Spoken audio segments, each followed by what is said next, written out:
of seeing Song Yadong in a main event spot here against Ricky Simón. I believe it's their first main event for both of them. No, it's not. I think Song Yadong lost. He was in his first main event against Corey Sandhagen, in which he stopped because of the cut. I don't think Ricky Simon's going to be throwing the elbows in the way that Corey Sandhagen is. He's definitely not as long as Corey Sandhagen is, so I don't think Song Yadong is going to have to worry about that. And Song has some real power in his hands. There was a couple instances in the first round of that Corey Sandhagen fight where he was stumbling Sandhagen, especially after the clinch exchanges, where normally you'll see Sandhagen leave with like an elbow or something, but Song was cracking him with the left hand, and you see Sandhagen kind of take that on the chin and stumble a bit. And then he would go back in and try to go for the takedown. I don't think he actually even got a full takedown on Song Yadong. And Song Yadong is a guy who traditionally has good takedown defense. He's plus 110 here, so slight underdog, but he is only 25 years old, and there's not going to be a too big of a reach disadvantage here. Only about 70 inches here for Ricky Simón and about 67 for Song Yadong. Coming out of Team Alpha Male, obviously headed by Uriah Faber, who is a guy who has a win over Ricky Simón. So I'm thinking that may play beneficial to the Song Yadong Kung Fu Kid camp. Looking at his 5-on-in, his most recent fight, he had that doctor stoppage loss to Corey Sandhagen, but he looked pretty good, especially in the stand-up there. He was able to thwart some takedowns from Corey Sandhagen, who we saw, do well against Chito Vera as well. So he's got the win over Marlon Moraes. He's got a win over Julio Arce. He's got a split decision win over Casey Kenny. And he's got a decision loss to Kyler Phillips 2 years ago. So, you're talking about a kid who was 23 years old and just turned 23 at that point, right? 2 years and 1 month ago. He's 25 and 4 months. So he was 23 and 3 months old, super, super young. We're seeing Song Yadong grow up right in the UFC, and he's facing top-level contenders. And right now, being 5 years younger than Ricky Simón, who is a top-level contender, is going to be a really, really good fight. Ricky Simón, 5-on-in, 5 all wins. Again, he has a split decision win over against Ray Borg. He had a submission over Gaetano Perillo. He has the decision win over Brian Kelleher. He's got the knockout of Rafael Assunção. He's got the submission of Jack Shore, which I think is his crowning win inside of the UFC. Jack Shore, a real up-and-coming contender, being able to go out there and beat Jack Shore at his own game. Now, granted, Ricky Simón has a lot more muscle on him than Jack Shore, but Jack Shore, we've seen him take a lot of damage. We've seen him give out a lot of damage, and we've seen him, really excel on the ground. So for Ricky Simón to go out there and have his way with a guy like Jack Shore, it really shows what level Ricky Simón is on. But Ricky Simón, even though he's got some solid striking, he's going to try and strike in order to get in close. He's going to try and take you down and beat you up on the ground. Looking back through, and we can even look at Ricky Simón's profile page here, he's got 30% of his wins. 6 of them are by KO, TKO. Only 1 inside of the UFC, 3 subs in the UFC, and 4 decisions. His last KO, like I said, is coming against Rafael Assunção. And that was back in 2021. Rafael Assunção, 40 now, so it was an aging Rafael Assunção that he got that knockout over. So we're definitely going to see a power discrepancy here in the favor of Song Yadong when it comes to striking. Song Yadong is also extremely fast. Corey Sandhagen was saying that Song Yadong is very fast and hits very hard. And he really likes how Song Yadong is progressing at 25 years old at the Team Alpha Male out there. And I think Ricky Simón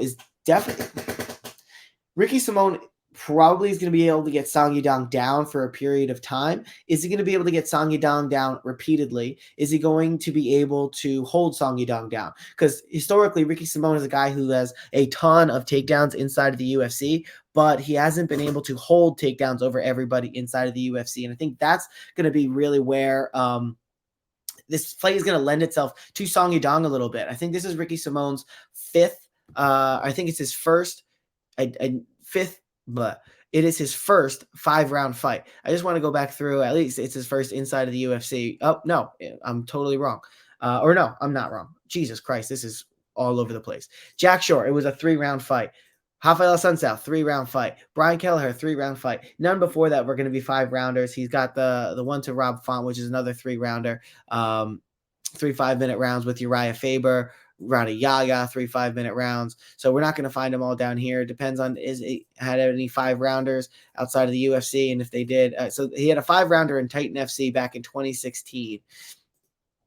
was his only experience with 5 rounders. Whereas Song Yadong, we've seen him headline a card before. We've seen him go 5 rounds with Corey Sandhagen, who's a guy who, in his most recent fight, just absolutely annihilated Marlon Chito Vera, who was a guy who looked like a world beater in a lot of cases anyway. So that 5 round, and especially going through that fourth and being ready to fight that fifth, I like the 5 round. I think it definitely plays itself to Song Yadong a lot more than it does to Ricky Simón, especially considering Ricky Simón's, he's got really good pace and really good endurance. But again, you can only keep that up for so long. And with him getting into the, third, in the middle of the second and into the third round, we have seen him get a little bit tired. And then having to keep that pace up against a guy who's so proven like Song Yadong, you're going to be able to continue to throw power and continue to throw speed and continue to keep that fight IQ and continuing to get better and continuing to be at a really great gym.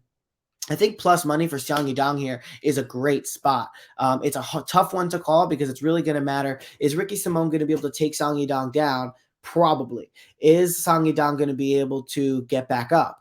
Also, probably. If he isn't, and Ricky Simón is able to hold Song Yadong down and beat him up on the ground, especially if it takes 1, 2, maybe 3 rounds, I think you could definitely see it sway to Ricky Simón's side here. But even with that, that's going to be tiring to Ricky Simón to keep Song Yadong down on the floor for 5 straight rounds. And he's going to have to avoid that big power and that speed coming back, and the fact that Song Yadong is going to be able to get back up if he even gets taken down in the first place. He's got some pretty strong takedown defense of himself. And then you add in the fact that he's training with Uriah Faber. And there's not a huge size discrepancy. In fact, Song Yadong is going to be, he's going to be the taller guy, but he's going to have a 3-inch reach disadvantage here. So he's going to have to get in a little close on Ricky Simón. But I think Song Yadong has the skills, especially the knees. And I think his overall standing, striking ability is going to be much more improved, in his lethality, from the stand up, and his power and ability to knock people out is going to be much higher than Ricky Simón's. Ricky Simón is going to really be looking to lay down and be able to lay on Song and land some pressure from the top. I don't think he's going to be able to submit him either. So I think there's just a lot more ways that Song Yadong can get it done. So I'm going to be going with the underdog Song Yadong here. Looking at Tapology, 42% are on Song, with 67% thinking he actually might get a knockout. I think Song Yadong, knockout or decision, plus 110, that might get you plus 120, plus 130. I really don't see him submitting Ricky Simón in any way. So I think that could be a good one for you. You could also maybe do Song Yadong decision, no bet, or Song Yadong by KO decision, no bet, because again, as you get in the later rounds, as Ricky Simón gets tired in the fourth and the fifth round, Song Yadong still hitting with power. You could potentially see someone get finished at that point too. So I think Song Yadong is just a lot more proven, especially in 5-rounders. I think his takedown defense is proven. I think his ability to get up off the ground is proven. And I think his power and his speed is proven and been spoken for already. All things that we can't say about Ricky Simón. And I hate betting against Ricky Simón, because I think I've done it a couple of times now, and judging, and you can see right here, hasn't worked out well for me. It's worked out better for him. But, I think a young up-and-comer in Song Yadong having that knockout ability, that Jack Short can put you away too, but I think Song Yadong being faster, having a little bit more experience inside of the UFC, and just looking at the level of competition that Song's been able to get past, especially in Corey Sandhagen. And by get past, I mean contend with, have a good fight with. He was losing against Corey Sandhagen, but it was a very close, tightly contested match, and we know where Corey Sandhagen is. So I think by process of elimination, we can know where Song Yadong's striking's at, and it just going to be much better than Ricky Simón. Props to Ricky Simón. If he can go out there and he can get this one done, he absolutely deserves to be top tier, top echelon in the 135-pound division. 135, 145, obviously 155, all stacked at this point. So really interesting to see what they're going to do here. But the pick is going to be on Song Yadong to get this one done in the 5-rounder, potentially by knockout or by decision. So with that being said, I will get us into our pick rundown. But before I do that, I just want to say one more time to everybody watching, if you made it this far in the video, we do appreciate you. If you can, drop us a like. We get, between 50 and sometimes 200 views on a video, but rarely do we get above 8 likes. Do us a favor, drop us a like. We do appreciate it. If you're watching the video, just hit that like button. It doesn't cost you anything. And speaking of things that don't cost you anything but sound like they do, subscribe. I call them subscriptions. That's wrong. Just subscribe. It doesn't cost you anything. We do appreciate it. It does help out the channel. So if there's any money we're winning for you, if you're losing money on us, let us know. We want to hear from you and understand maybe where we're doing good, where we're doing bad. Most recently, I think I went 5-3.